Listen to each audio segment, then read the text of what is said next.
Last class में first law के लेके 4-5 वेरिएशंस हो गए थे कि आइसोथर्मल में क्या होता है, एडियाबैटिक में क्या होता है, आइसोकोरिक में क्या होता है, याद करो, बताया था क्या? तो आइसोकोरिक में हमने बोला था कि डेली इक्वल टू क्यू, याद है? आइसोकोरिक में, और ये भी एक अच्छा क्वेश्चन पूछा जाता है कभी कभी कि under what condition heat is a state function. Isochoric under what condition work is a state function, adiabatic, है ना? अब इसमें जो चौथा पार्ट है उसको डिस्कस करने जा रहे हैं, यहीं पे रह गया था, वो चौथा पार्ट डिस्कस करने जा रहे हैं, that is isobaric. Isobaric process में पहले तो ये बताओ, आइसोबेरिक प्रोसेस है, वर्क डन हम क्या लिखते हैं, पी एक्सटर्नल डीवी लिखते हैं। अगर प्रेशर कांस्टेंट है, पी एक्सटर्नल पी है, और इस कांस्टेंट प्रेशर पे वॉल्यूम चेंज हुआ, मान लो पहले वॉल्यूम कितना है V1, बाहर की प्रेशर फिक्स है बच्चे, P external, n mole gas है, नॉन रिएक्टिव सिस्टम ले रहा हूं, रिएक्टिव सिस्टम भी नहीं ले रहा हूं मैं, चलेगा? नॉन रिएक्टिव सिस्टम ले रहा हूं, पी एक्सटर्नल पी के बराबर है, और यहाँ पे आइसोबेरिकली कंप्रेशन एक्सपेंशन चल रहा है, मतलब कांस्टेंट। अब वॉल्यूम कितना होगी V2, लेकिन अभी भी एक्सटर्नल प्रेशर क्या है, पी एक्सटर्नल अभी भी क्या है, P है, अभी भी n मोल गैस है। Try to understand, constant pressure पे अगर कंप्रेशन एक्सपेंशन होगा, अगर ये कांस्टेंट इसको बाहर निकाल लेंगे, P एक्सटर्नल dV का इंटीग्रेशन V1 से V2, P एक्सटर्नल के जगह पे P रख सकते हैं, उसको V2 माइनस V1 रख सकते हैं। Work done in isobaric process क्या होता है, minus P delta V। Isobaric process में वर्क डन का एक्सप्रेशन है ये, हमने डिराइव भी किया है, पता है? हर प्रोसेस में वर्क डन मैंने बताया, लिखा है। सिर्फ एडियाबैटिक में आपको होमवर्क दिया था कि आप एडियाबैटिक में डिराइव करो, और वही मॉड्यूल में डेरिवेशन भी है एडियाबैटिक वर्क डन, वो होमवर्क है। खैर, फर्स्ट लॉ क्या बोलता है? क्या ये बोलना सही होगा कि आइसोबेरिक प्रोसेस में हीट एब्जॉर्ब हो सकता है, नहीं हो सकता? मान लो आइसोबेरिकली एक्सपेंशन कंप्रेशन चल रहा है, क्या हीट नहीं डाल सकते क्या सिस्टम में?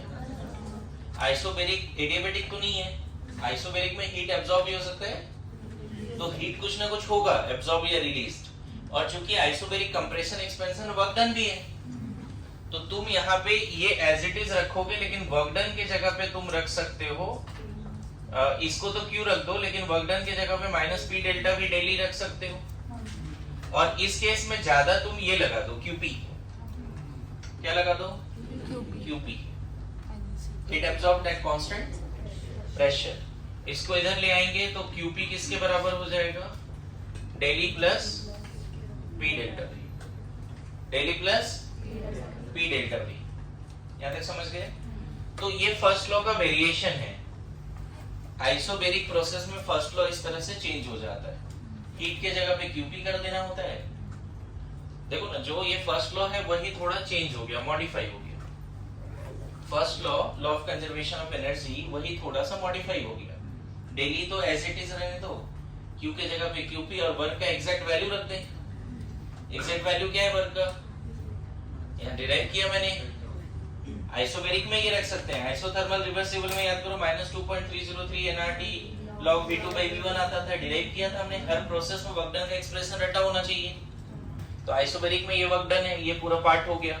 अच्छा, यहाँ पे बताओ, इनिशियली और फाइनली, यहाँ अगर P1 बोल रहे हैं तो P1 P के बराबर है, इनिशियली अगर पिस्टन रुका हुआ है तो वो एक्सटर्नल के बराबर है, फाइनली भी पिस्टन रुका हुआ है तो P2 P के बराबर है। अरे ऐसा नो, इनिशियल टेम्परेचर बोल देते हैं T1 है, या फाइनल टेम्परेचर T2 है, चलेगा? कोई डाउट है इसमें?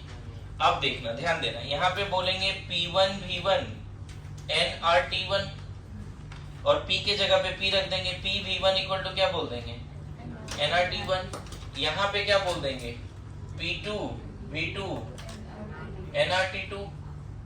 हम P2 के जगह पे P रख सकते हैं, क्योंकि प्रेशर तो चेंज नहीं हुआ, initial final isobaric, initial pressure is equal to final pressure isobaric, तो कितना लिख देंगे, nRT2। अब बताओ, दिस माइनस दिस करोगे क्या मिलेगा, PV2 minus PV1 nRT2 minus nRT1, this minus this, left hand side में PV2 minus PV1, right hand side में nRT2 माइनस nRT1। इसको सॉल्व करके P डेल्टा V बोलोगे, P कॉमन है, P डेल्टा V, और यहाँ पे nR कॉमन है, डेल्टा T आ जाएगा क्या, T2 माइनस T1। तो इसी को थोड़ा मॉडिफाई कर सकते हो, P डेल्टा V को QP किसके बराबर बोल सकते हो, daily plus nR delta T, मतलब कांस्टेंट प्रेशर पर फर्स्ट लॉ का थोड़ा बहुत मॉडिफाइड फॉर्म मैंने लिखा है। कांस्टेंट प्रेशर पे फर्स्ट लॉ का मॉडिफाइड फॉर्म लिखा है, देख सकते हो, आ रहा है समझ में। अभी ना यहीं पर इसका जो होता है फॉर्मूला, हीट अब्सॉर्ब्ड और release at constant pressure is NCP delta T होता है। ये कभी बताया था QP का फॉर्मूला, QP का फॉर्मूला समझ के देखो, यहां से प्रूफ आ जाएगा। इसके जगह पे हम रख सकते हैं NCP delta T, heat absorbed at constant volume is nothing but QV and that is also equal to internal energy. Constant pressure volume पे जो हीट एक्सचेंज होता है सिस्टम सराउंडिंग के बीच में, वो इंटरनल एनर्जी के बराबर भी होता है। देखो यहां से प्रूफ आ गया, N हर जगह से कैंसिल, डेल्टा T हर जगह से cancel, CP equal to CP plus R आ गया। देख रहे हैं, तो फर्स्ट लॉ का ये मॉडिफाइड फॉर्म है, और फ्यूचर में मैं बताऊं, अभी आने वाले समय में इसी को डेल H बोलेंगे, अभी बताने वाला हूं थोड़े समय के बाद। इसी को क्या बोलेंगे हम लोग, del H, enthalpy change. Enthalpy का अलग से हेडिंग देने वाले हैं हम लोग। लेकिन चार प्रोसेस, पहले देखो फर्स्ट लॉ ये था Q प्लस W, इसमें आइसोथर्मल में क्या बोल दिया, Q plus W equal to 0। लेकिन ध्यान रखना सारी बातें हो रही है नॉन रिएक्टिव सिस्टम के लिए। किसके लिए हो रही है, नॉन रिएक्टिव सिस्टम के लिए। दूसरा आइसोकोरिक में क्या बोल दिया, del E is equal to QV, W 0 कर दिया ना, इसमें W 0 कर दिया। थर्ड आइसो ने एडियाबेटिक में क्या बोल दिया, एडियाबेटिक में ये 0 कर दिया, तो डेली किसके बराबर हो गया, W कर। फोर्थ आज पढ़ा है आइसो बेरिक। ध्यान रखना अभी तक जो भी चल रहा है नॉन रिएक्टिव आइडियल गैस के लिए बातें हो रही, नॉन रिएक्टिव। अब इसमें बहुत सारे एक्सप्रेशंस आ गए, दिख रहे हैं जी। डेली इक्वल टू कितना आ गया, QP प्लस W तो है ही, W का एग्जैक्ट वैल्यू रख दो, क्या रख दिया, QP minus P delta V। यहीं पे इसको इधर कर दिया तो QP किसके बराबर हो गया, daily plus P delta V। यहाँ पे जैसे ही इसका वैल्यू रखा NCP डेल्टा T, ये सारे इसके जगह पे क्या रख सकते हैं, अभी इसको ऐसे ही रहने दो QP। अभी प्रूफ किया ना, P डेल्टा V को क्या रख सकते हैं, NR डेल्टा T। तो मेरा कंसर्न है कि मान लो तुम्हें बहुत अच्छे से समझ में नहीं आ रहा है फर्स्ट लॉ, कुछ भी नहीं आ रहा है समझ में, फर्स्ट लॉ का फॉर्मूला रख सकते हैं, याद हो जाएगा, del E equal to Q plus W। उसके बाद अलग अलग प्रोसेस में फर्स्ट लॉ का मॉडिफाइड फॉर्म रख ले, काम हो जाएगा। समझ में आ रहा है, बोलो। डेली आइसोथर्मल में 0 हो जाता है, ये ध्यान रखना। ये प्रूफ किया है, क्यों, कैसे प्रूफ किया, इसी के लिए पूरा काइनेटिक गैस थ्योरी पढ़ाना पड़ा मेरे को। डेली आइसोथर्मल में 0 होता है for ideal gas non reactive, उसी के लिए हमने काइनेटिक गैस थ्योरी बताया। जैसे भरत ने बोला ना कि del E equal to kinetic energy, और काइनेटिक एनर्जी आइसोथर्मल में चेंज नहीं होगा, इसलिए बातें आ रही। क्लियर है, लिख लीजिए जल्दी से सारी बातें फिर से जल्दी। Calculation of change in internal energy for reactive system. Calculation of change in internal energy for reactive system using bomb calorimeter. लिखिए,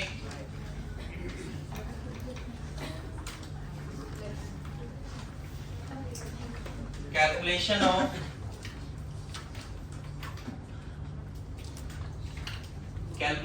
क्या, change in internal energy for reactive system. देखिए यहाँ पे एक जो डिवाइस है, ये डिवाइस इस तरह का कुछ होता है, 100% इंसुलेटेड होता है हर तरफ से। बात समझना, ये 100% इंसुलेटेड है, डेली का कैलकुलेशन ये आपके एनसीईआरटी में है, इसलिए ध्यान से सुन ले। डेली कैसे निकालते हैं रिएक्टिव सिस्टम के लिए सब लोग। इसके अंदर पूरा वाटर भरा हुआ है, एक पूरा इंसुलेटेड कंटेनर है ना। बॉम्ब कैलोरीमेट्री जो डिवाइस है लेबोरेटरी में, ये सब देख भी सकते हैं।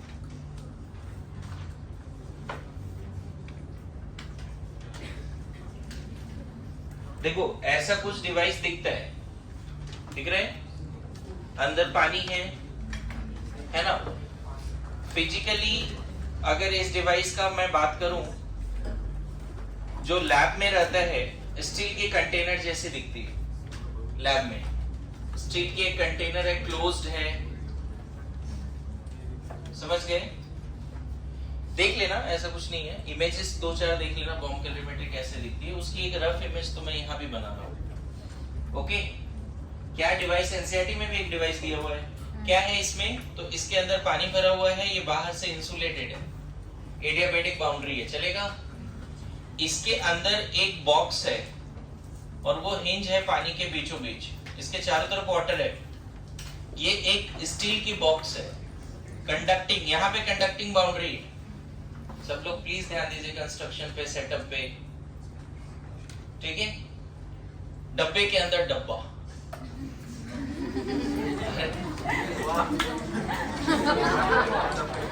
आप समझ में आया। और ये जो अंदर जो डब्बा है वो पानी से ढका हुआ है। अंदर वाली जो बॉक्स है वो कंडक्टिंग, अरे ठीक है। इसके अंदर ना एक बाउल वगैरह रखा रहता है जिसमें फ्यूल वगैरह रख सकते हो, जैसे कार्बन सॉलिड रख दिया या मीथेन गैस रख दिया। इसके अंदर एक बाउल रहेगा, है ना, जिसके अंदर आप क्या रख सकते हो, कोई फ्यूल रख सकते हो। इसमें देखो, इसमें एक इस तरह का सेटअप है जो प्लस माइनस वायरिंग जैसा है, जो यहाँ स्पार्क क्रिएट करेगा। एट द सेम टाइम इसमें डायरेक्टली ऑक्सीजन सप्लाई करने के लिए, एयर सप्लाई करने के लिए एक और पाइपलाइन है। ध्यान रखना, ये ऑक्सीजन डायरेक्टली इस चेंबर में आ रहा है, वाटर में नहीं जा रहा है। गुड टू गो, है ना। इसके अलावा वाटर में एक थर्मोमीटर लगा रहता है जिसमें कैलिब्रेशन की हुई है, लेबलिंग की हुई है। ये तुम्हारा थर्मोमीटर थर्मोमीटर इतना सेंसिटिव है कि 0.1 डिग्री सी चेंज, वाटर का टेम्परेचर अगर 0.1 डिग्री सी से भी चेंज हो रहा है तो उसको डिटेक्ट करता है। थर्मोमीटर इज सो सेंसिटिव, समझ में आ रहा है। अब क्या होगा, यहाँ पे जो भी फ्यूल लोगे, जैसे मान लो तुमने मीथेन लिया, तो मीथेन को O2 से बर्न किया, CO2 गैस एंड H2O बन गया। जो भी इस डब्बे के अंदर तुमने फ्यूल लिया उसको ऑक्सीजन, जैसे फ्यूल लिया, स्पार्क किया, ऑक्सीजन दिया, तो यहाँ पे कंबशन शुरू हो गई। और हम ऐसा बोलेंगे कंबशन कांस्टेंट वॉल्यूम पे हो रहा है, क्योंकि जो अंदर जो बॉक्स है उसकी रिजिड बाउंड्री है, वहां कोई पिस्टन वगैरह नहीं है। कांस्टेंट वॉल्यूम पे अंदर कंबशन चल रहा है। तुम्हें 10 ग्राम फ्यूल रखना है, 20 ग्राम रखना है, 16 ग्राम रखना है। जैसे मीथेन है तो 16 ग्राम फ्यूल रख दो अंदर, कार्बन है तो 12 ग्राम कार्बन रख दो, पर मोल डिसाइड करो। जब यहाँ कंबशन होगा बच्चे, अब मान लेते हैं ये जो इधर जो वाटर है, ये वाला पार्ट में जो वाटर है, मास ऑफ वाटर m मान लेते हैं। Initial temperature of water T1 मान लेते हैं। ये पानी यहाँ जो है, ये सब हमने इनिशियली मेजर कर लिया। अब फ्यूल डाल के हमने कंबशन शुरू किया। ये स्पार्क सिस्टम है, ऑक्सीजन भी दे रहे हैं, कंबशन शुरू हुआ। कंबशन जैसे जैसे होगा हीट रिलीज होगी। Initially system is consist of what, initially system is consist of methane and O2, ऐसे बोल सकते हो। इनिशियली सिस्टम के अंदर क्या है, ये छोटे वाले डब्बे के बारे में सोचो। इनिशियली है मीथेन एंड O2, और फाइनली उसी एक वॉल्यूम चेंज नहीं हो रहा, उसी वॉल्यूम में क्या बच रहा है, CO2 वाटर। कंप्लीट कंबशन कर दिया, गुड टू गो। इनिशियल इसकी इंटरनल एनर्जी E1 मान लेते हैं, फाइनल E2 मान लेते हैं।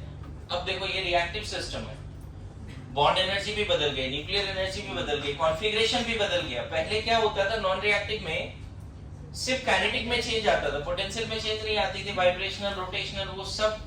लेकिन जब मॉलिक्यूल कंपोजिशन ही बदल गया, मतलब कल जैसे एग्जांपल बोला था ना कि कार गई और फिर वापस एज इट इज आई, या 100 किलोमीटर एक कार ट्रेवल करा, तो change in internal energy of car is approximately equal to change in petrol, बोला था। लेकिन मान लो कार गई, ठीक ठाक आई, बहुत खराब कंडीशन में, डिसेप हो गया, ग्लास टूट गए, कुछ ऐसा वैसा इंसिडेंट हो गया, ऐसा मान लेते, तो उसमें change in internal energy of car is not equal to change in petrol only, other चीजें भी तो बदली। तो यहाँ पे इस सिस्टम का जो चेंज इन इंटरनल एनर्जी है, इनिशियल इंटरनल एनर्जी मीथेन और O2 का काइनेटिक, पोटेंशियल, रोटेशनल, वाइब्रेशनल सबको इंक्लूड करो, फाइनल इसकी इंटरनल एनर्जी क्या होगी, CO2 और वाटर की काइनेटिक, पोटेंशियल, रोटेशनल, वाइब्रेशनल सब ऐड करना पड़ेगा। सिस्टम अपना कंपोजिशन ही बदल दिया, तो चेंज इन इंटरनल एनर्जी क्या लिख दोगे इसमें, E2 minus E1 and this is not approximately equal to KE1। क्यों नहीं बोल सकते, ये नहीं बोल सकते, क्यों नहीं बोल सकते, एक तो मटेरियल ही सेम नहीं है, जो पहले था वो है ही नहीं अभी। मेरी बात आ रही समझ में, यहाँ बॉन्ड, कुछ बॉन्ड टूटे हैं, कुछ बॉन्ड नए बने हैं, यस और नो। तो यहाँ पे अच्छा खासा चेंज इन इंटरनल एनर्जी हुआ है। अच्छा, कंडक्टिंग बाउंड्री एक ऐसा बाउंड्री है, तो सिस्टम इस प्रोसेस में यहां से यहां जाने में जो ये चेंज दिख रहा है E2 minus E1, उतना एनर्जी उसने किसको दिया है, सराउंडिंग को, क्योंकि कंबशन एक्सोथर्मिक होता है, हमें थोड़ा बहुत तो आइडिया है। अंदर यहाँ जो भी रिएक्शंस हुए उससे एनर्जी किसको मिली, सिस्टम का पहले एनर्जी 1 था, अब E2 है, तो एनर्जी उसकी गई कहां, कंडक्टिंग बाउंड्री के थ्रू कहां चली गई, वाटर में। तो फाइनल टेम्परेचर ऑफ वाटर मान लेते हैं, फाइनल टेम्परेचर ऑफ वाटर मान लेते हैं T2 है। अब वाटर पे फोकस करो, वाटर का अगर S स्पेसिफिक हीट है, स्पेसिफिक हीट कैपेसिटी है, तो वाटर को जो हीट मिला उसको हम बोल सकते हैं ms delta T। Temperature change कहां से मिलेगा, थर्मोमीटर से। पानी जो है यहाँ पे उसका मास हमें पता है, स्पेसिफिक हीट कैपेसिटी पता है। अगर मान लो पहले water before start of the reaction inside this छोटा डब्बा, इस छोटे डब्बे में रिएक्शन स्टार्ट होने से पहले वाटर की टेम्परेचर मान लो 25 डिग्री सी थी। जब यहाँ रिएक्शन कंप्लीट हो गया तब वाटर की टेम्परेचर 30 डिग्री सी हो गई। ये टेम्परेचर कैसे बढ़ गया, क्योंकि इस छोटे डब्बे के अंदर जो रिएक्शन चल रहा था उससे इसकी खुद की इस सिस्टम की इंटरनल एनर्जी कम हुई, उसने एनर्जी किसको दे दिया, सराउंडिंग को। इस छोटे डब्बे के लिए वाटर सराउंडिंग है, तो जो वाटर ने हीट लिया वो एक्चुअल में कहां से आया, इस सिस्टम की चेंज इन इंटरनल एनर्जी है। यहां पे वर्क क्यों जीरो बोल रहे हैं, क्योंकि डब्बे का volume change constant volume process है। ये याद रखना, बॉम्ब कैलोरीमेट्री में जो कैलकुलेशंस होते हैं वो कांस्टेंट वॉल्यूम प्रोसेस है। बोलो अच्छा, अब सिस्टम के लिए फर्स्ट लॉ लगाओ। सिस्टम के लिए del E equal to Q V plus W, W zero कर दें। सिस्टम के लिए क्यू वी कितना बोलेंगे, क्यू प्लस डब्ल्यू बोलेंगे, लेकिन इसको क्यू वी और इसको जीरो बोल देंगे। सिस्टम के लिए फर्स्ट लॉ लगा रहा हूं, ध्यान देना। सिस्टम का change in intensity, heat absorb और heat release plus work done.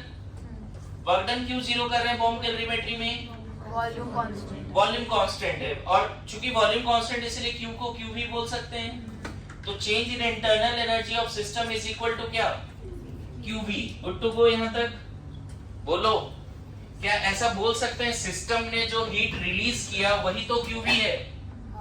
System ने जो हीट रिलीज किया वही क्या है, क्यू वी है। बोलो सिस्टम ने जो हीट रिलीज किया, क्या हम उसको ऐसा बोल सकते हैं कि सराउंडिंग ने जो गेन किया उसका नेगेटिव, सराउंडिंग ने कितना गेन किया है, सराउंडिंग ने ms डेल्टा टी गेन किया है। जितना सराउंडिंग ने गेन किया सिस्टम ने उतना ही रिलीज किया होगा, जितना सराउंडिंग ने गेन किया।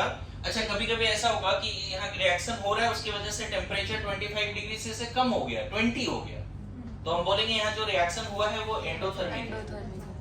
आ रहा है समझ में? जरूरी कि हर बार हम बोलेंगे एक्सोथर्मिक रिएक्शन ही होता है बॉम्ब कैलोरीमेट्री में, ऐसा नहीं है। तो बताओ डेली किसके बराबर हो गया, minus ms delta T. So this is the experiment by which change in internal energy can be calculated for reactive system using bomb calorimetry. तुम्हें वाटर का सिर्फ टेम्परेचर चेंज निकालना है, वाटर को जो हीट मिला वही हीट सिस्टम ने रिलीज किया and that is equal to change in internal energy of system. फिर से रिपीट कर रहा हूं, देखो ना, फर्स्ट लॉ से डेली इक्वल टू क्यूबी हो गया, जो सिस्टम ने हीट रिलीज करा वही हीट तो सराउंडिंग ने लिया, और सराउंडिंग ने जो हीट लिया उसको एक्सपेरिमेंटली इस फार्मूला से निकाल लो। एक्सपेरिमेंटली थर्मोमीटर बता देगा वाटर का टेंपरेचर कितने से बढ़ा कितने से घटा। बोलो, heat absorbed by the water is equal to heat release by the system and vice versa, दोनों बोल सकते हैं। अगर वाटर की टेंपरेचर कम हुई तो हम बोलेंगे heat release by the water, heat absorb नहीं होगा। अगर इसका टेंपरेचर कम हुआ तो बोलेंगे हीट रिलीज्ड बाय द, जो वाटर ने हीट रिलीज किया वो सिस्टम ने गेन किया एंड वाइस वर्सा, जो सिस्टम ने रिलीज किया वो वाटर ने गेन किया। और सिस्टम का जो हीट चेंज है बच्चे वही डेली के बराबर है, क्योंकि कांस्टेंट वॉल्यूम प्रोसेस है। बहुत सारी चीजें यहाँ लिखनी पड़ेगी कि bomb calorimetry is a constant volume process. Bomb calorimetry में change in internal energy is equal to heat change of the system, heat change of the system, and heat change of system is equal to heat absorbed और release by the water. जो system का heat change है वही water का heat का लेन then है। आ रहा है समझ में? इतना सेंसिटिव है। तो पता है अगर सिस्टम रिएक्टिव है तब उसका internal energy change first law से अभी भी निकला, लेकिन हमें एक्सपेरिमेंटली निकालना पड़ता है। तुम्हें 1 ग्राम मीथेन को बर्न करो उस केस में भी निकल जाएगा change in internal energy. Carbon, graphite, diamond जिसको बर्न करना है सभी का डेली निकाल सकते हो। क्या थोड़ा समझ में आया? अभी तक क्या चल रहा था बच्चे? नॉन रिएक्टिव सिस्टम ले रहे थे और उसमें एक्सपेंशन कंप्रेशन ये सब कर रहे थे, चेंज इन इंटरनल निकाल रहे थे। वहां सिस्टम की कंपोजिशन ही नहीं बदल रही थी।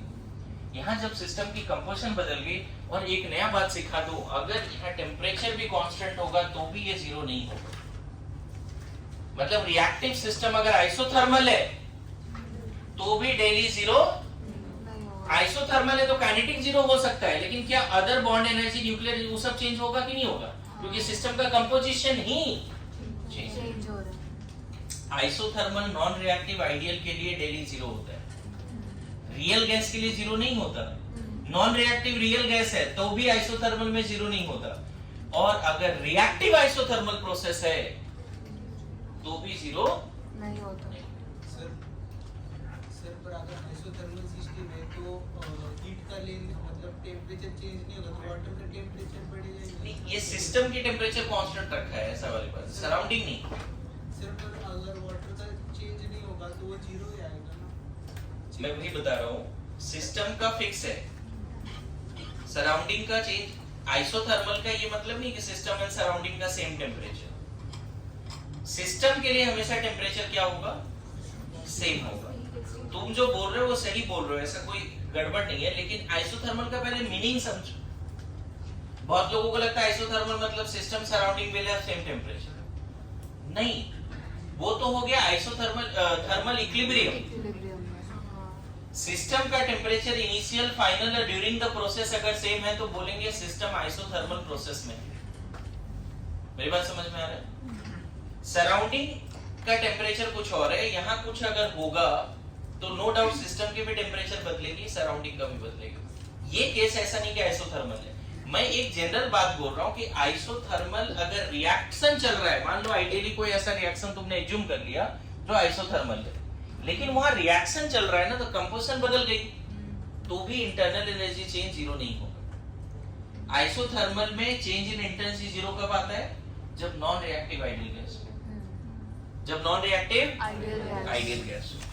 लिखो इसको एक बार ना, आप एनसीईआरटी भी रीड करना जहां पे बॉम्ब कैलोरीमेट्री का बात लिखा हुआ है। लिखिए, जल्दी लिखिए। मैं बताऊं, जेई एडवांस का, जेई मेंस का ये one of the favourite topic है। इसमें पैराग्राफ वगैरह आता है कि जो हीट कैपेसिटी है इस बॉडी का भी दिया रहता है। कभी-कभी ऐसा रहता है कि जिस ये बाहर जो बाउंड्री है, ये जो बीच का डब्बा है, उसका भी हीट कैपेसिटी दिया रहेगा। तो इसमें तुम्हें ना वाटर जो हीट लिया वो प्लस जो इसने थोड़ा बहुत हीट लिया, जो इस आउटर बाउंड्री ने लिया, वो सब ऐड करना पड़ता है, लेकिन वो मुझे नहीं लगता कि नीट में आएगा उस लेवल के क्वेश्चंस। क्लियर है? नाउ लिखिए, आगे लिखिए, enthalpy, this is all about internal energy. एक पेज छोड़ के लिखना बच्चे, क्योंकि इंटरनल एनर्जी के बारे में अगर कुछ और पॉइंट्स मिले तो जरूर लिखना है हमको। एंथैल्पी, हेडिंग दो, enthalpy.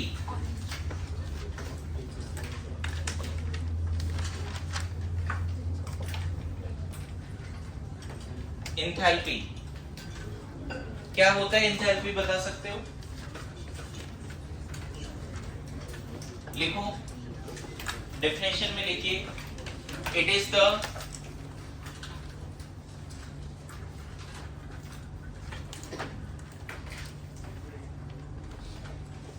total heat content of the system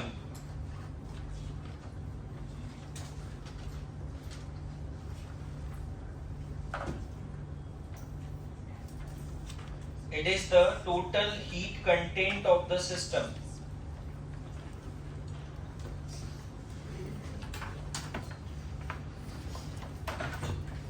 it is the total heat content of the system measured at constant pressure. It is total heat content of the system measured at constant. It is the total heat content of the system measured at constant pressure. आगे लिखिए next point, mathematically enthalpy is internal energy plus PV energy.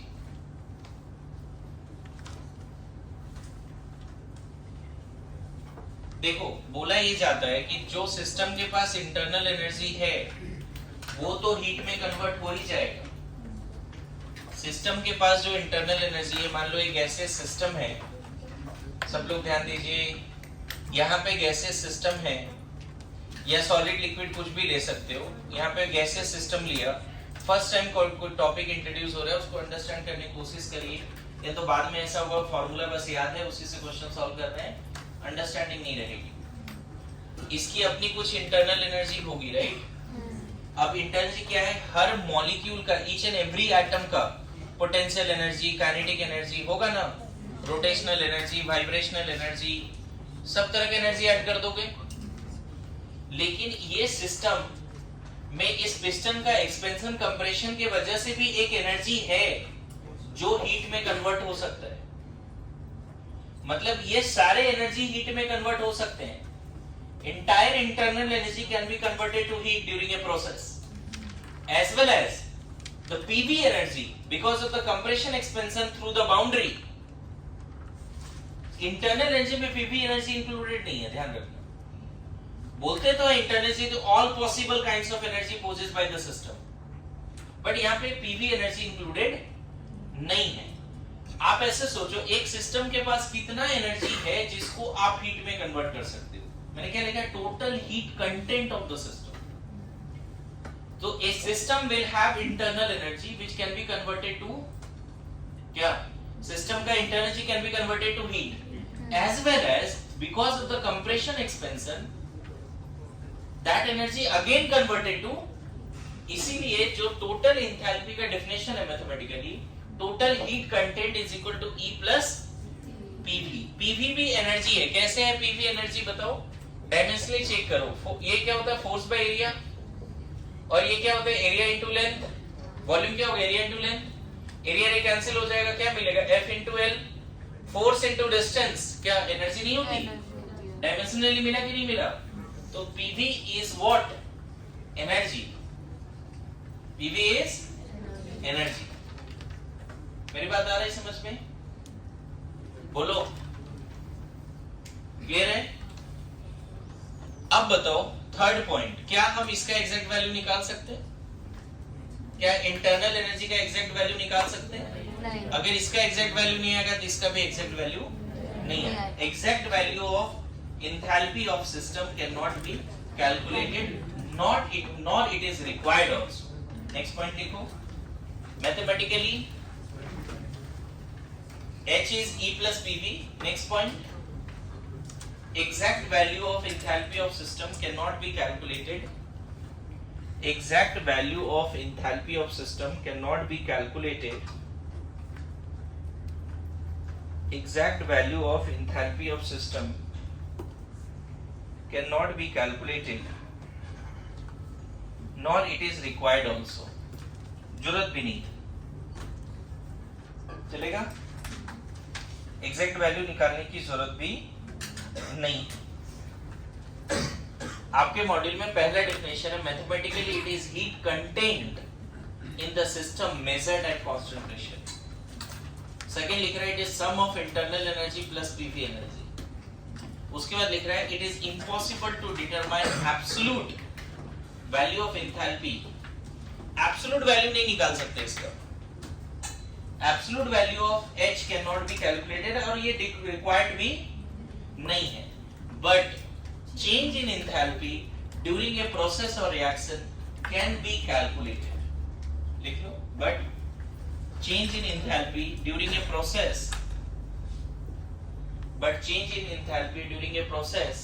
or reaction can be calculated. But change in enthalpy during a process or reaction can be calculated. But change in enthalpy during a process or reaction can be calculated. है ना? कैसे निकाल सकते हैं वो भी देख लेते हैं यहाँ पे.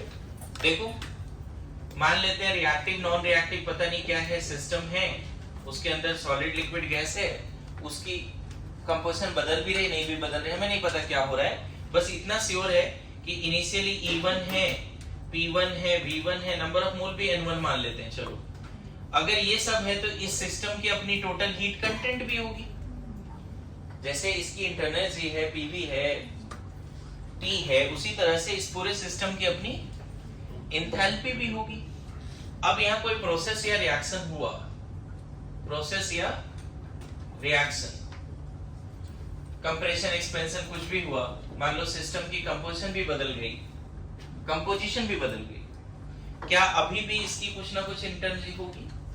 क्या P2 V2 T2 बोले और क्या इसकी अभी H2 बोलते? अब हीट कंटेंट क्या हो गई? पहले हीट कंटेंट क्या थी?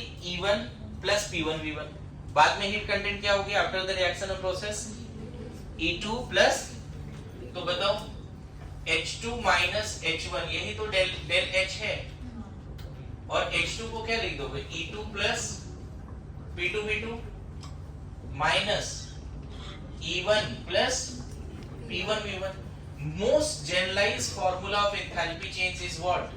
E2 minus E1, P2 V2 minus P1 V1. Most generalized formula of enthalpy change is del H is equal to del E plus P2 V2 minus P1. ये most generalized formula है. ये किसी के लिए भी लगा सकते हो, reactive, non reactive, ideal, non ideal, real, सबके लिए फॉर्मूला एप्लीकेबल है. यहाँ वेरिएशन नहीं है. ये आइसोथर्मल, आइसोबेरिक, एडियाबैटिक जो कंडीशन है सब में लगा दो फॉर्मूला. समझ में? Most generalized formula of enthalpy change. Enthalpy change equal to del E plus P2 V2 minus P1. Most generalized formula. जैसे कि most generalized formula del E के लिए क्या था? Q plus W, first law से. उसी तरह आज के बाद अगर कोई बोले एंथैल्पी चेंज का मोस्ट जनरलाइज्ड फॉर्मूला बताइए, मैं फिर बोलूं आप स्टार्ट कैसे करना. कोई बोले एंथैल्पी क्या है, तो ये लाइन रटो, it is the total heat content of the system. यही लाइन रटो. मतलब उस सिस्टम के पास कितना सारा एनर्जी है जो हीट में कन्वर्ट हो जाएगा. उस सिस्टम के पास कौन कौन से एनर्जी है जो हीट में, तो बोलते हैं इंटरनल एनर्जी और पीवी एनर्जी है जिसको हीट में, क्या वर्क को हीट में कन्वर्ट कर सकते हैं? वर्क को हीट में कन्वर्ट कर सकते हैं. याद करो, कर सकते हैं. उसी तरह से इंटरनल एनर्जी को फर्स्ट लॉ के हिसाब से देखो ना, इंटरनल एनर्जी को भी तो हीट में कन्वर्ट कर सकते हैं. तो daily and PV energy is nothing but heat content of the system. मतलब E plus PV is the heat content of the system. Thermodynamics इस तरह से define करता है. Okay? And what is the most generalized formula of enthalpy change? Del H equal to del E plus V2 V2 minus P1 V1. ठीक है, लिखो अभी इसी को मॉडिफाई करेंगे. आपने बोला था कि ये कांस्टेंट प्रेशर भी मेजर कर अभी हाँ, मतलब मेनली सिग्निफिकेंस कब है जब कांस्टेंट, लेकिन कभी भी मेजर कर सकते हैं, कभी भी कर सकते हैं. ठीक है, क्या होता है कि कांस्टेंट प्रेशर पे उसको डेल एच बोलना ज्यादा सुटेबल है, लेकिन मान लो आइसोथर्मल, आइसोबेरिक, एडियाबेटिक ये सब भी है, वहां पर भी तो कुछ हीट कंटेंट होगा. क्या उस प्रोसेस में भी सिस्टम का हीट कंटेंट नहीं होगा? क्या होगा? हीट कंटेंट होगा. उस केस में भी एंथैल्पी चेंज होगी. लेकिन इन जनरल आपके सिलेबस में जब भी बात करते हैं तो चेंज इन इंटरनल एनर्जी को बोलते हैं heat exchange between system and surrounding at constant volume. समझना, एक दिमाग में बैठा ले भी. अगर नथिंग इज मेंशन्ड तो change in internal energy is heat exchange between system and surrounding at constant volume. Whereas change in enthalpy is again heat exchange between system and surrounding at constant pressure. अभी जो line बोला उसको दोबारा लिख देता हूँ. अगर कुछ मेंशन नहीं है क्वेश्चन में तो डेल ई को मानना है QV और डेल एच को मानना है QP. चलेगा? कोई बोले what is change in internal, बोला heat exchange between system and surrounding at constant volume. कोई बोले व्हाट इज एंथैल्पी चेंज, इसको भी क्या बोलना है? Heat exchange between system and surrounding at constant pressure. फिर से रिपीट कर रहा हूं. डेली क्या है? Change in internal energy. क्या है? Heat exchange between system and surrounding at constant volume. Del H क्या है? Heat exchange between system and surrounding at constant pressure. कुछ मेंशन नहीं है तो यही मान के आगे बढ़ना है. लेकिन आपके पास एक जनरलाइज फार्मूला है, उसको लिख लीजिए. इधर सब लोग ध्यान देना. ये जो एक्सप्रेशन है, अभी डाउट आ रहा था लोगों को, अगर ये सिस्टम सॉलिड या लिक्विड होता ना तो ये टर्म ऑलमोस्ट जीरो बोल देते, ये दोनों कैंसिल हो जाते. इसी एक्सप्रेशन में for solid and liquid del H equal to del E लिख सकते हैं. ठीक है, यहीं पे वेरिएशन कर देता हूं. चलो, ऐसा नहीं कि P2 V2 P1 V1 exactly बराबर होगा, लेकिन ऑलमोस्ट कैंसिल हो जाएगा. क्या बोल सकते हैं? For solid liquid approximately del H किसके बराबर हो जाएगा? सॉलिड लिक्विड में ना बच्चे, ये अप्रोक्सीमेटली बराबर हो जाएगी. तुम बताओ, अगर 1 ग्लास वाटर है, बिफोर प्रोसेस आफ्टर प्रोसेस, क्या वो 1 ग्लास वाटर ही रहेगा या बहुत ज्यादा बदल जाएगा? ऐसा कर सकते प्रेशर लगा के 1 ग्लास वाटर को हाफ ग्लास बना दे. ट्राई करके देखो, नहीं होगा. Solid liquid are incompressible. समझ में आ रहा है? तो ये याद रखना, यही मैंने बोला था QP approximately equal to QV. ये पहले भी बता रखा है मैंने जब हीट कैपेसिटी वगैरह पढ़ाया था.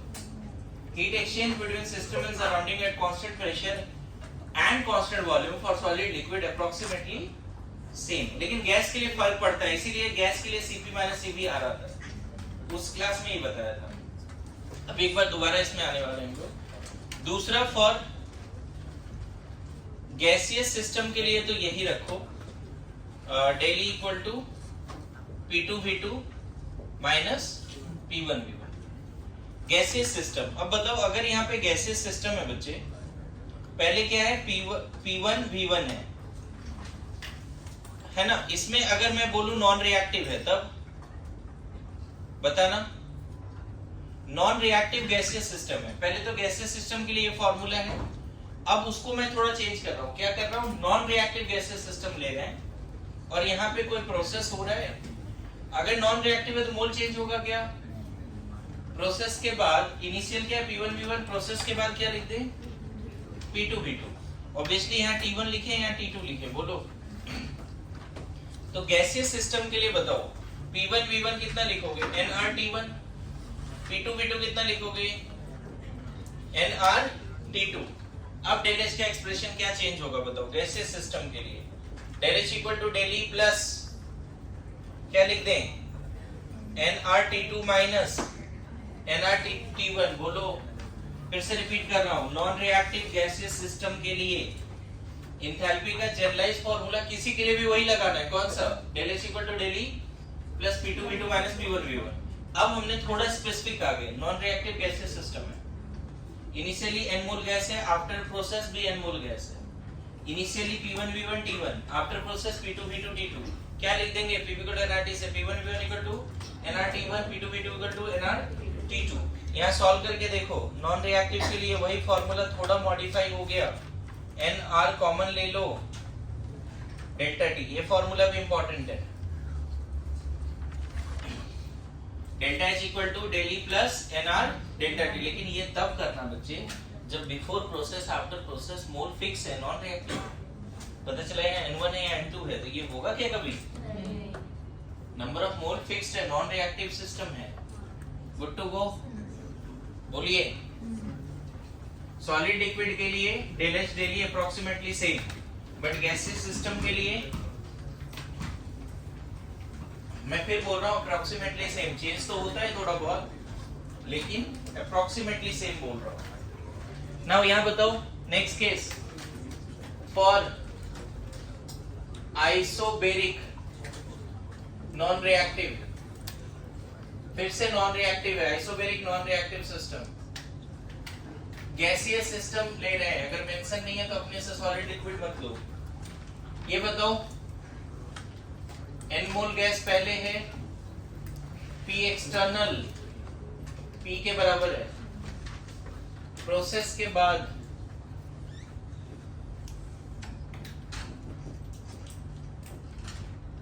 P एक्सटर्नल P के बराबर है। नंबर ऑफ मोल नहीं बदला। इनिशियल प्रेशर फाइनल प्रेशर के बराबर है। इसका P1 कितना बोलेंगे? P के बराबर। V1 T1। इसका कितना बोलेंगे? P2। अगेन आइसोबेरिक है, P तो बराबर ही होगा। क्या बोलते हैं? V2 T2। अब बताओ फिर से फाइनल एक्सप्रेशन क्या था? Del H equal to del E। Generalize expression क्या था बच्चे? जनरलाइज एक्सप्रेशन क्या था? Del H equal to del E plus P2V2 minus P1V1। Pressure दोनों जगह पे सेम है सिस्टम का, तो ये किस में चेंज हो जाएगा? P delta V। ये बहुत इंपॉर्टेंट एक्सप्रेशन,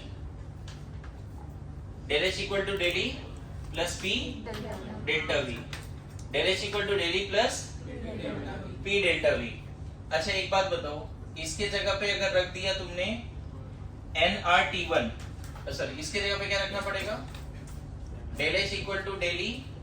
P2V2 के जगह पे क्या रखते हैं? nRT2। और P1V1 की जगह पे nRT1। फिर से वही आएगा जो वहां लिखा था।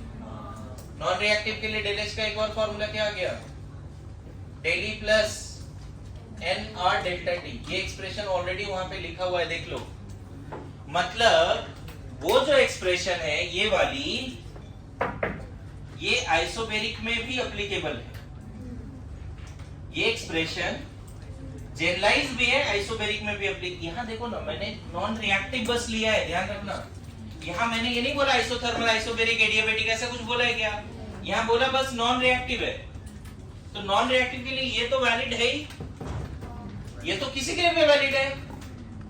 Del H equal to del E plus P2V2 minus P1V1, ये तो किसी के लिए भी वैलिड है। नॉन रिएक्टिव, यहाँ कोई कंडीशन लगाए कि आइसोथर्मल, ऐसे कुछ नहीं लगा, बस बोला नॉन रिएक्टिव है। मोल्स बस चेंज नहीं करे, P1V1 T1 P2V2 T2 सब चेंज करना है। इसी को मॉडिफाई करके ये लिखा। तो क्या ये एक्सप्रेशन सिर्फ एडियाबेटिक के लिए, सिर्फ आइसोथर्मल के लिए, सिर्फ आइसोकोरिक के लिए? नहीं, ये किसके लिए है? जनरलाइज नॉन रिएक्टिव के लिए। लेकिन ये वाला एक्सप्रेशन किसके लिए है? सिर्फ आइसोबेरिक के लिए बच्चे। और यही एक्सप्रेशन देखो किस में बदल जाता है।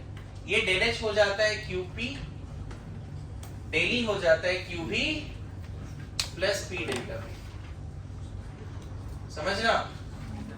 Heat exchange between system and surrounding at constant pressure is QP, at constant volume QV। समझ में आ रहा है? Again repeating, most generalized expression enthalpy change का क्या है? Del H equal to del E plus P dV। अगर वो non reactive gas है तब वही एक्सप्रेशन किस में चेंज हो गया? Del H equal to del E plus nR delta T। अगर आइसोबेरिक नॉन रिएक्टिव सिस्टम है तो सेम एक्सप्रेशन डेल एच का किस में चेंज हो गया, del H equal to del E plus V delta V. बोले यहाँ तक समझ में आया? बोलिए, बोले यहाँ तक समझ में आया? लिखो लिखो जल्दी लिखो, अभी एंथैल्पी वाला पार्ट पूरा कंप्लीट करना है मेरे को। सी लिखो। अच्छा संकेत बताओ, आइसोथर्मल रिवर्सिबल नॉन रिएक्टिव में डेल एच बताओ क्या होगा? सारा एनालिसिस तुम करेगा अभी। आइसोथर्मल नॉन रिएक्टिव है ना, में डेल एच बताना है आपको। और सब लोग सोच सकते हैं बट अभी उसको एनालाइज करने दे। हाँ नेक्स्ट केस, आइसोथर्मल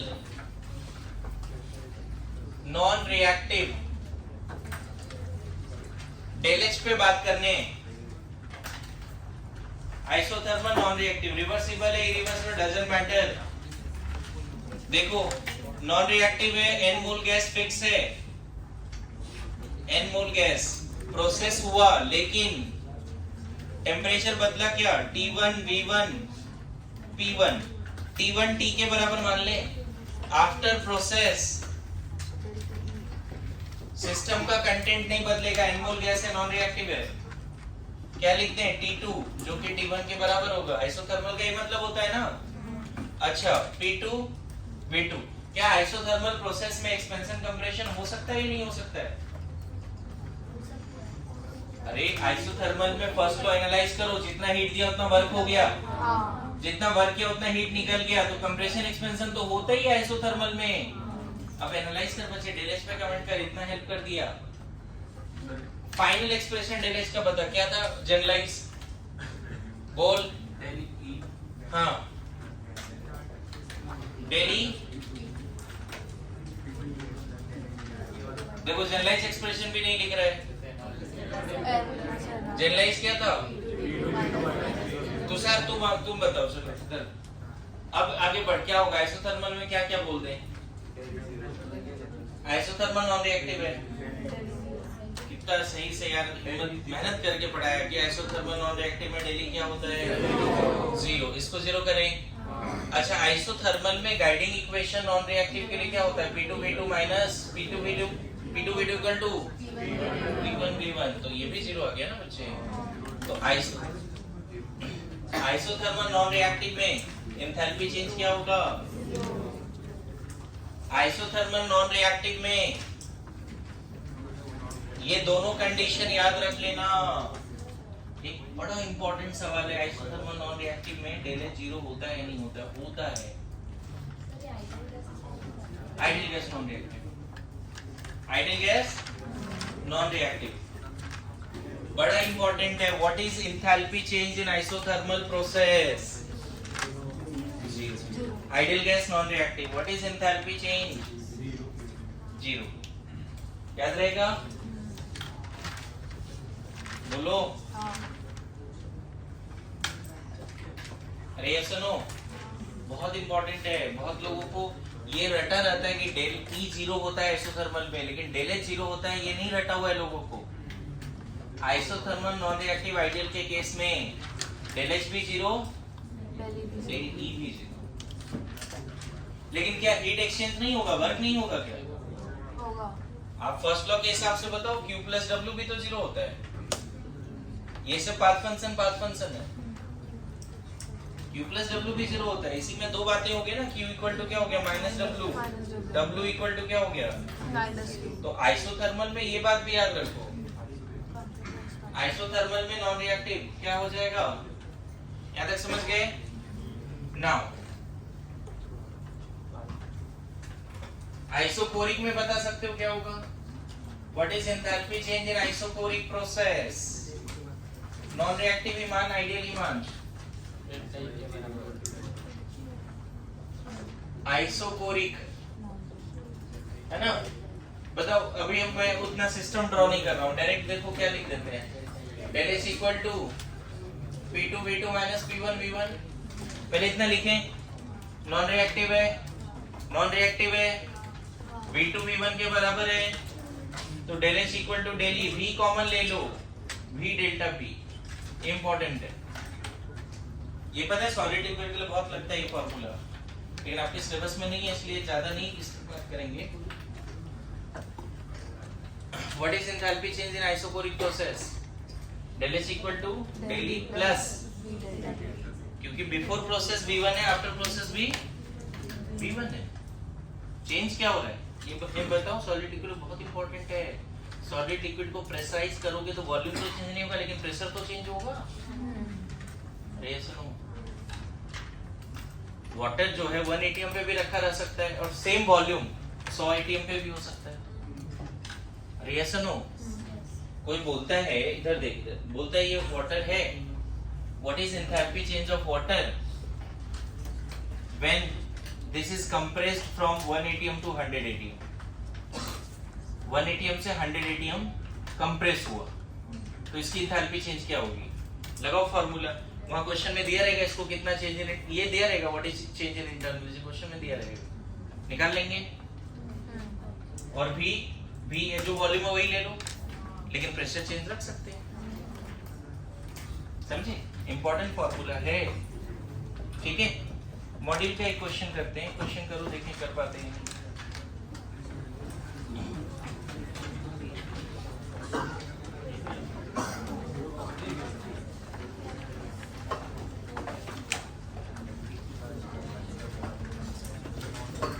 देखो आज की क्लास के बाद तो 79 तक हम ट्राई कर सकते हैं, 58 तक ट्राई कर सकते हैं, लेकिन अभी जो क्वेश्चन मैं दे रहा हूँ वो थोड़ा अलग है।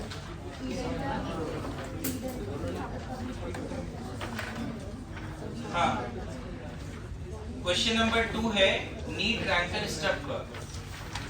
क्वेश्चन नंबर 2 करना है, ये जे एडवांस में आया हुआ सवाल है। क्वेश्चन नंबर 2, अभी इसके थ्योरी आगे बढ़ाएंगे, लेकिन ये पहले क्वेश्चन करिए सब लोग।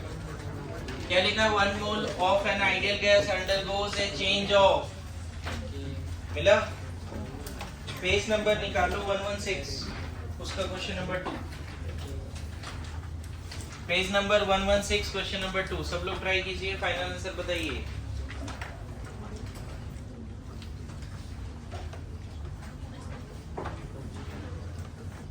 क्वेश्चन बोर्ड पे लिखा हुआ है, ये जेईई एडवांस में आया हुआ सवाल है, 10 साल पहले, आई गेस बहुत पुराना भी नहीं है, लेकिन आया हुआ सवाल है। देखो पहले तो ये बताओ डेल एच का जनरलाइज फॉर्मूला, डायरेक्ट इससे बन जाएगा del E plus P2V2 minus P1V1, direct इससे। अरे पता है फॉर्मूला सबके लिए एप्लीकेबल है, solid, liquid, gas, ideal gas, real gas, reactive, non reactive, सबके लिए एप्लीकेबल। क्या हो जाएगा? डेल एच निकालना है, डेल ई दिया हुआ है 30 लीटर प्लस P2V2, P2V2 कितना? 14 litre ATM minus P1V1 6 litre ATM। देखो कितना सिंपल सवाल है, कितना हो गया? 38 लीटर ATM। अगर यहाँ आइडियल गैस नहीं होता तो भी हम कर सकते थे, अच्छी बात है यहाँ तो आइडियल गैस मेंशन कर दिया।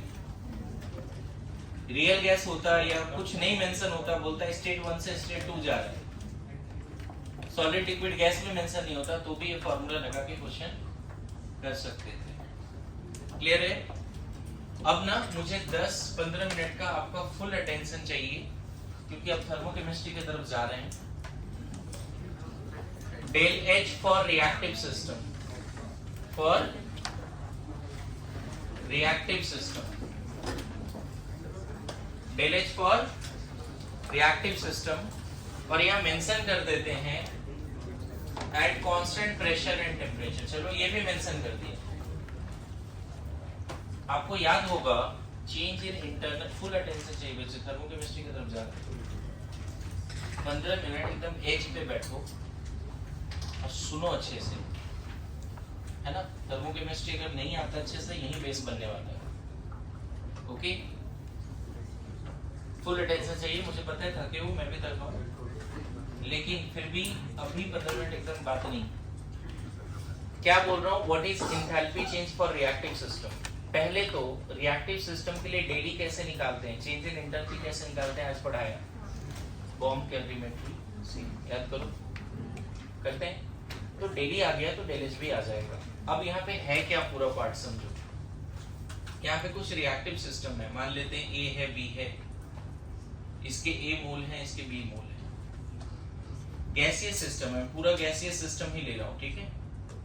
क्योंकि अगर ये पहले लिक्विड बाद में भी लिक्विड, तो डेल एच और डेल ई सेम, बॉम्ब कैलमेटिक से जो आएगा वही डेल एच हो जाएगा।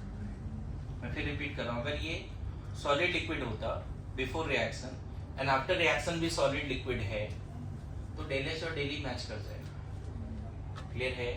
अभी जब फाइनल एक्सप्रेशन आएगा ना तब समझ में आएगा तुम्हें कैसे मैं ये बोल रहा हूँ। मान लेते हैं गैसीय सिस्टम है ए और बी, यहाँ पे रिएक्शन हुआ, ठीक है, और अब यहाँ पे सी और डी है, इसके सी मोल है इसके डी मोल है, स्मॉल सी स्मॉल डी लिखा है, यहाँ पे स्मॉल ए स्मॉल बी लिखा है। Reactants are capital A capital B and their moles are small A small B. इस तरह का सिस्टम है। पी एक्सटर्नल फिक्स है, कांस्टेंट है, यहाँ पे पी एक्सटर्नल कांस्टेंट है।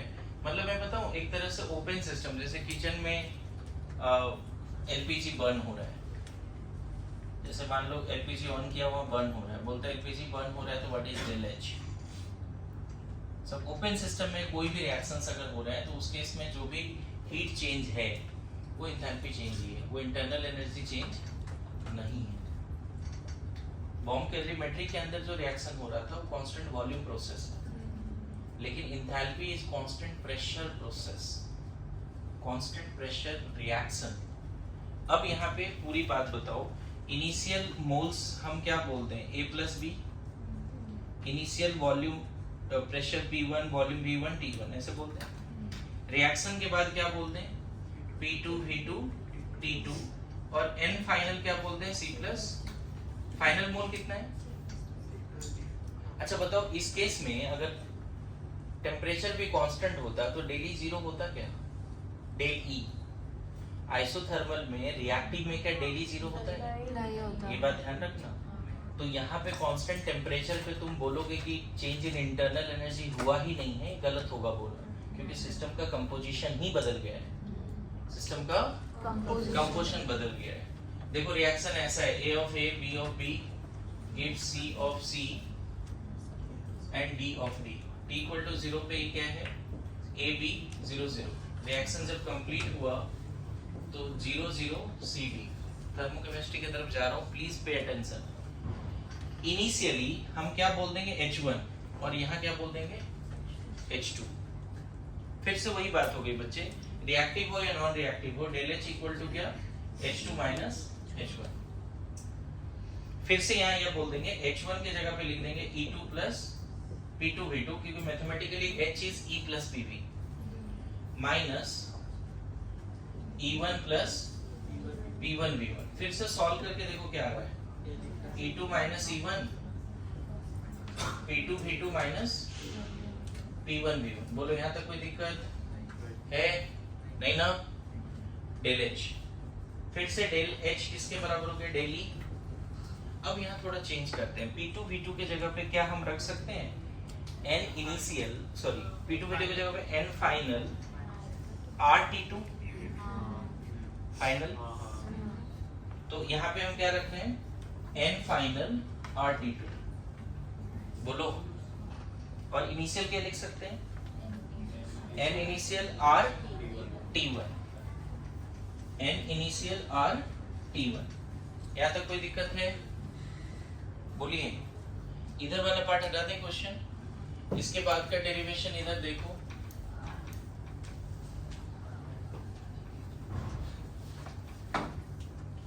देखिए,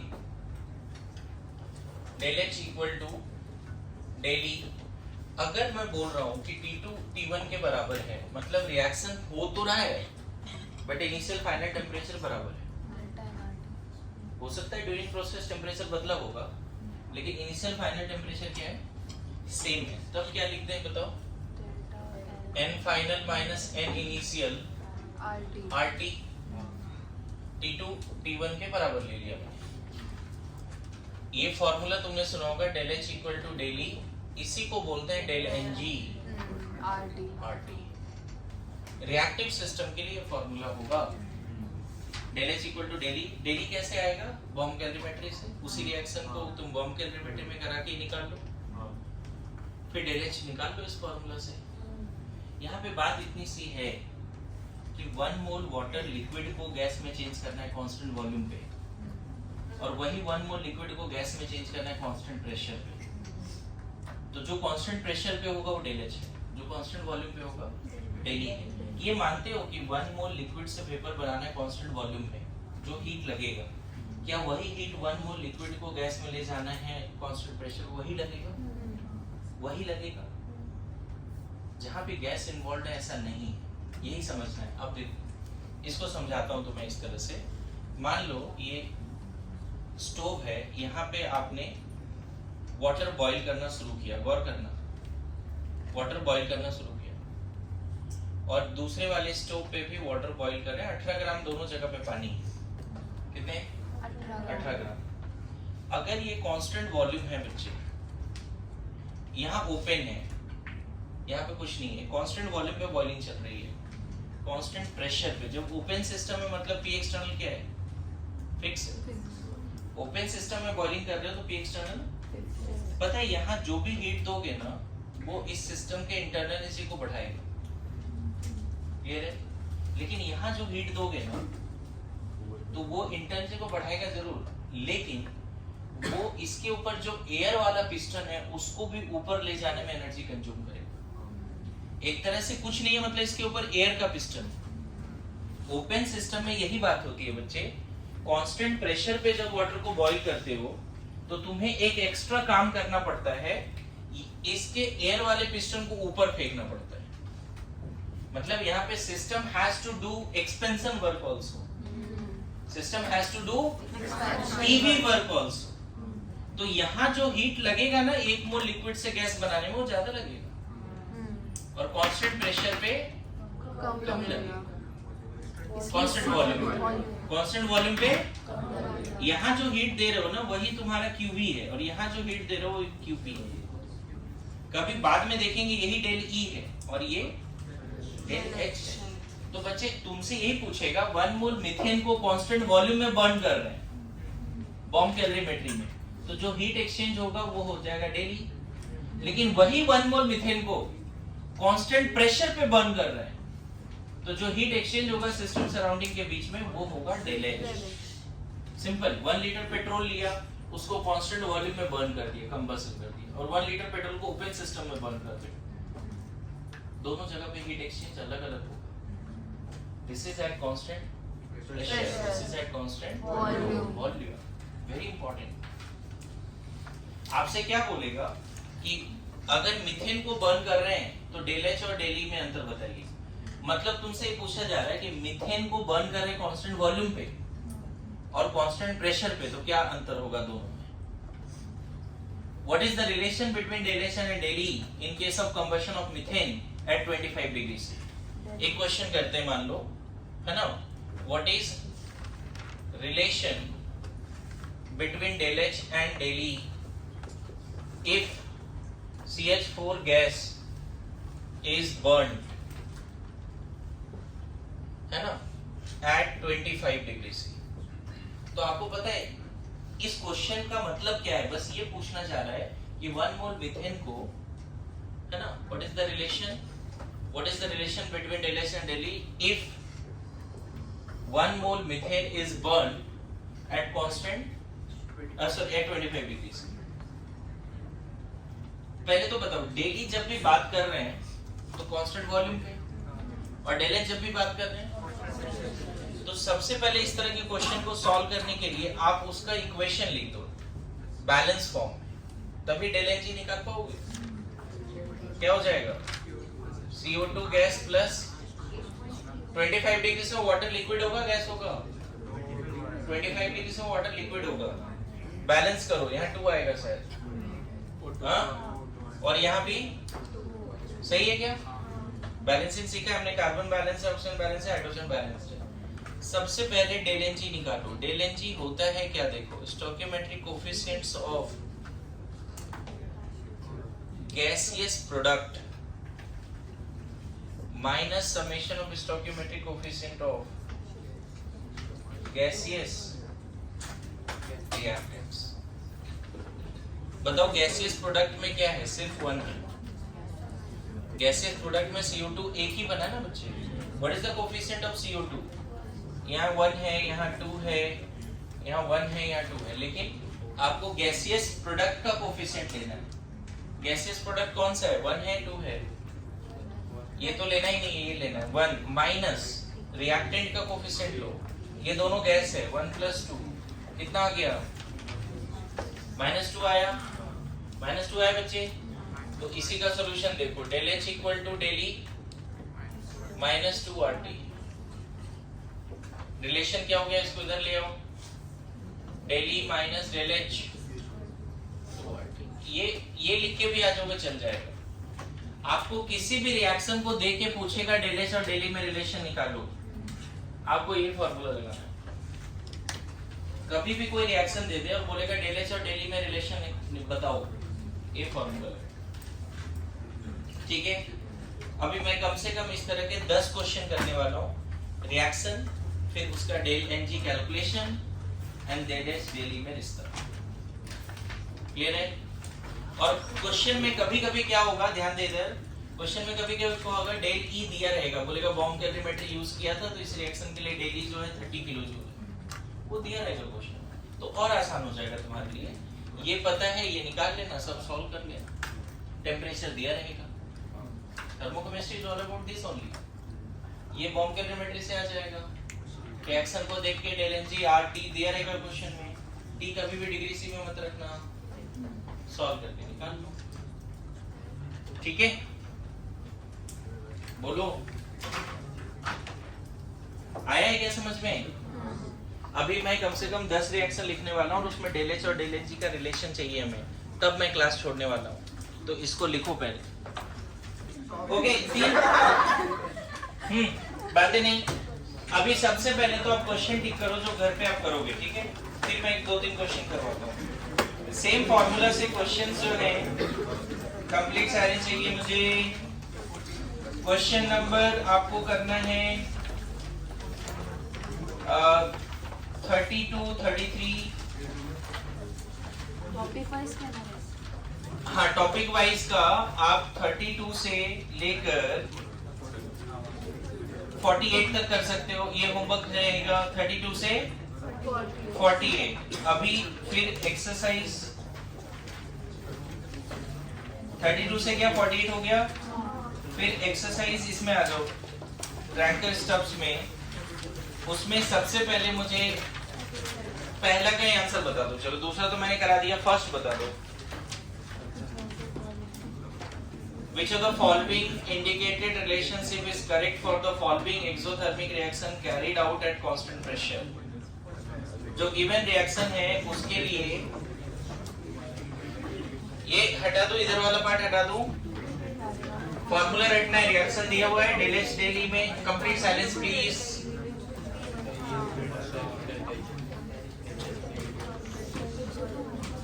बोलो, हो रहा है क्या? क्या लग रहा है, क्या रिएक्शन दिया है? Reaction is CO gas plus 3H2 balance form में दिया। बैलेंस करना नहीं है, बस आपको कैलकुलेशन सही करने हैं del NG निकालने वाली। H2O लिक्विड दिया बच्चे, del NG बताओ। 1 + 1 -1 + 3 -2, तो del H del E -2RT ना, तो obviously del H less than del E हुआ ना। यहाँ पे देखो एक चीज रट लेना, जो फॉर्मूला है ना del H = del E + del NG RT, इसके 3 केस हैं। अगर किसी रिएक्शन का del NG 0 आ गया तो del H del E के बराबर हो जाएगा। अगर del NG > 0 आया तो del H > del E होगा। अगर del NG < 0 आया तो del H < del E होगा। del E ज्यादा हो जाएगा < 0 के केस में। अच्छा, इसी में थर्ड क्वेश्चन करना है अभी। थर्ड क्वेश्चन सर उसका आंसर आंसर की करेक्शन। आंसर की में करेक्शन है, हाँ। तो करेक्शन कर लेंगे। चलो जो दिया हो उसके हिसाब से आंसर तो बताओ। थर्ड ऑप्शन है, आंसर फर्स्ट बता रहा है। एक्चुअली वाटर कुछ अगर टेम्परेचर मेंशन नहीं होता ना तो वाटर लिक्विड में लेते हैं स्टैंडर्ड टेम्परेचर, उसको लिक्विड में लेके एक बार बताओ।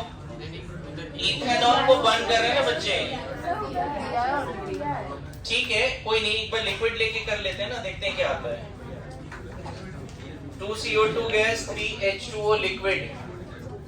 इस केस में डेलेंजी बताओ, इस रिएक्शन के केस में ये लिक्विड वो लिक्विड, डेलेंजी -1, तो माइनस आ तो क्या इस केस में आ रहा है आंसर क्या? हाँ। -RT है क्या? हाँ। तो बस एक करेक्शन कर लेना क्वेश्चन में, क्वेश्चन में करेक्शन है, टेम्परेचर मेंशन नहीं होता है ना तो वाटर लिक्विड में लेते हैं। समझ में? आंसर की करेक्शन मत करो, क्वेश्चन में करेक्शन कर दो। Okay, last question of this class, question number 6। एक रिएक्शन दिया हुआ है, डेल H भी दिया हुआ है, डेल E निकालना है। Question number 6।